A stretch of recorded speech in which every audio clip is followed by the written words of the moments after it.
Good morning students, class 7 lesson number अपना second, पिता का न्याय। लेसन क्या है? पिता का न्याय। अब पढ़ते हैं। देखो,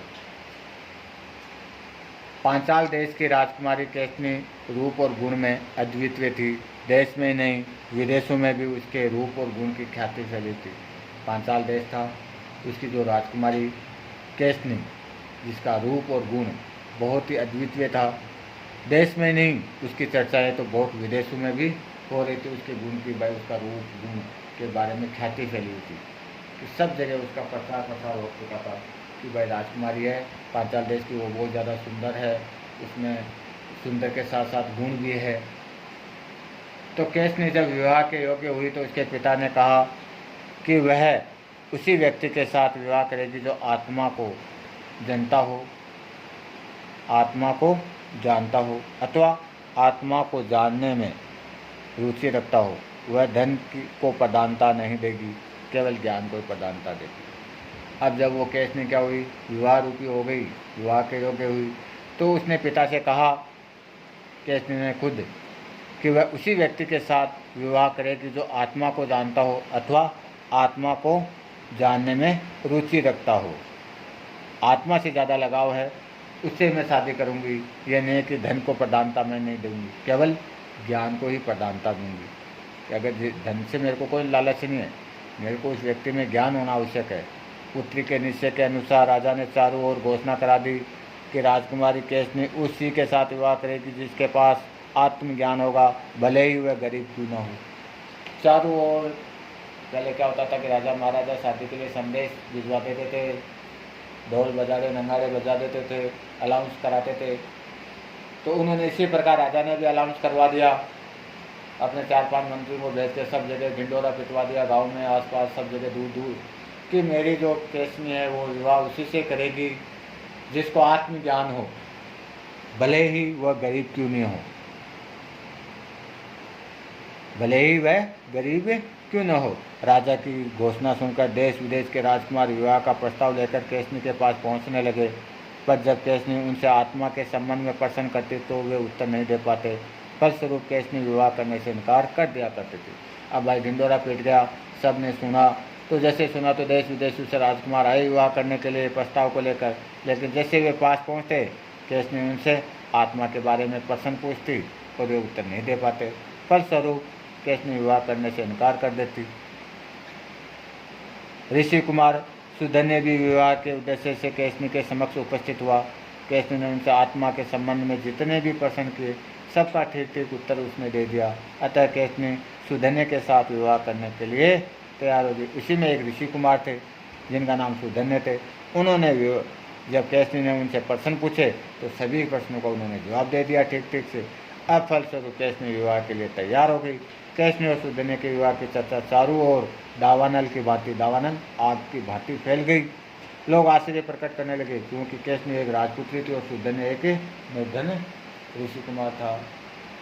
भाई जब ये बात हुई कि केसनी इतनी सुंदर, इतनी आत्मज्ञान, इतनी रुचि सब है उसमें, और जिससे वो शादी कर रहा है वह एक बहुत ही गरीब है। केसनी और सुधन्य के विवाह की खबर दानवों के सम्राट विरोचन के भी कानों में पड़ी। अब केसनी और सुधन्य के जो विवाह की खबर है वो जो दानव राक्षस के सम्राट विरोचन को भी कानों में पड़ी। विरोचन भी केसनी के रूप गुण में प्रमुख था, अतः वह विवाह करने के उद्देश्य से केसनी के पास गया। उसने केसनी से कहा, राजकुमारी, मैंने सुना है कि तुम ऋषि कुमार सुधन्य के साथ विवाह करने जा रही हो। उसके साथ विवाह करने से तुम्हें कौन सा सुख मिलेगा? वह तो निर्धन है। तुम मुझसे विवाह कर लो, मेरे साथ विवाह करने में तुम्हें अपार सुख प्राप्त होगा, तुम्हें आज जीवन सुखी रखूंगा। केसनी ने उत्तर दिया, मैं सांसारिक सुखों के लिए विवाह नहीं कर रही हूँ, मैं विवाह कर रही हूँ एक सुंदर हृदय वाले जीवन साथी को प्राप्त करने के लिए जो ज्ञानवान और विचारवान हो। पर विरोचन बार बार अपनी ही बात करता रहा। उनकी बातों को सुनकर जब केसनी परेशान हो गई तो उसने कहा, अच्छा, कल प्रातःकाल सुधन्य यहाँ आएगा, उसी समय आप भी आ जाएं। वाद विवाद में आप दोनों में से जो विजय होगा मैं उसी के साथ विवाह करूंगी, पर जो हार जाएगा उसे दूसरे के चरण पकड़ने पड़ेंगे। शर्त स्वीकार कर विरोचन लौट गया। दूसरे दिन का प्रातःकाल था। सूर्य की किरणें निकल आई। विरोचन केसनी की सेवा में उपस्थित हुआ। केसनी ने उसका आदर सत्कार किया और बैठने के लिए उसे सुंदर आसन प्रदान भी किया। विरोचन बोल उठा, केसनी, अभी तक सुधन्य नहीं आया। मेरे पास तीव्रगामी घोड़ों वाला सुंदर रथ है, उस पर बैठकर मैं शीघ्र तुम्हारे पास आ गया। बेचारा सुधन्य पैदल आ रहा होगा, इसलिए उसे यहाँ पहुँचने में देर हो रही है। सचमुच सुधन्य अपने पिता के आश्रम से पैदल ही आ रहा था। जब वह केसनी के पास पहुँचा तो उसको देखते हुए विरोचन ने कहा, सुधन्य, तुम आने में देर क्यों की? सुधन्य उत्तर दिया, मैं ऋषि कुमार हूँ, मेरे पास आपकी तरह रथ नहीं है, पैदल आने में देर हो जाती है। विरोचन बोला, कोई बात नहीं, आ तो गए हो, आओ मेरी बगल में बैठ जाओ। पर सुधन्य ने विरोचन के बगल में बैठने से इनकार कर दिया। उसने कहा, मैं आपके साथ आपकी बगल में नहीं बैठ सकता, क्योंकि हम दोनों में से किसी बात में बराबरी नहीं है। आप राजा है और मैं मामूली सा ऋषि पुत्र। आपके पास अपार धन संपदा है और मेरे पास विद्या को छोड़कर और कुछ भी नहीं है। दो मनुष्य एक दूसरे की बगल में उसी समय बैठते हैं जब उनमें आपस में समानता होती है। विरोचन और सुधन्य दोनों में वाद विवाद होने लगा। केसनी इसी बीच मुक्त दर्शक बनी रही। विरोचन अपने तर्कों में धन को महत्व दे रहा था, पर सदुने महत्व दे रहा था ज्ञान को। जब दोनों किसी निर्णय पर नहीं पहुंच सके तो उन्होंने निश्चय किया कि निर्णय के लिए किसी तीसरे व्यक्ति के पास चलना चाहिए। विरोचन बोला, मैं किसी ब्राह्मण या देवता को निर्णायक नहीं मान सकता, क्योंकि उन पर मेरा विश्वास नहीं है। सुधन्य ने कहा, ठीक है, आप ब्राह्मण और देवता को निर्णायक मत माने, मैं आपके पिता को ही निर्णायक मान रहा हूँ, उनका निर्णय मुझे स्वीकार होगा। विरोचन प्रसन्न हो उठा, क्योंकि उसे विश्वास था कि उसके पिता का निर्णय उसी के पक्ष में होगा। वह सुधन्य को लेकर अपने पिता के पास पहुँच गया। दोनों ने अपने अपनी बातें कहकर उनसे प्रार्थना की, कृपया कर बताइए कि हम दोनों में से श्रेष्ठ कौन है।